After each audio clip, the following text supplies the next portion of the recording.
Don't explain yourself too much to anyone. Let your actions speak louder than your words. நம்மள யாருன்னே தெரியாதவங்க R புதுசா பார்க்கிறவங்களுக்கு நம்ம யாருன்னு நம்ம கூடயே டிராவல் பண்ணி தெரிஞ்சுக்க வாய்ப்பு இல்லை. ஸோ அவங்களுக்கு நம்மளை பத்தி நாமே சொல்லித்தான் ஆகணும். பட் நம்ம வாழ்க்கையில நம்மோடு அன்றாடம் ஆர் இனிமே நம்ம லைஃப்ல நெடுதூரம் பயணிப்பவர்களுக்கு நம்மளை பத்தி சில நெகட்டிவான பெர்செப்ஷன்ஸ் இருக்கத்தான் செய்யும்.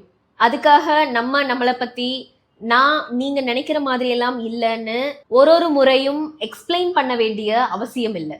And there is no point in explaining yourself as they may not believe your words. So please don't hurry to prove yourself. Let it be as they believe until they realize.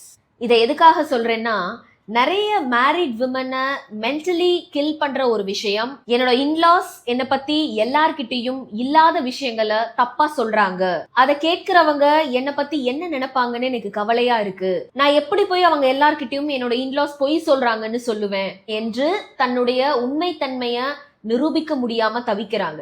Plus N கணவரும் ஏன் என் மனைவிய இப்படி தப்பா பேசுறீங்கன்னு கேட்கவே மாட்டேங்கிறாருன்ற இயலாமையில ஆற்றாமையில இருக்கிறவங்களுக்கு நான் சொல்ற ஒரு விஷயம் என்னன்னா, உங்களுக்கான வாய்ப்பு வரும் வரை காத்திருங்கள். யாருக்கிட்டையும் போய் உங்களை நிரூபிக்க வேண்டிய அவசியம் இல்லை.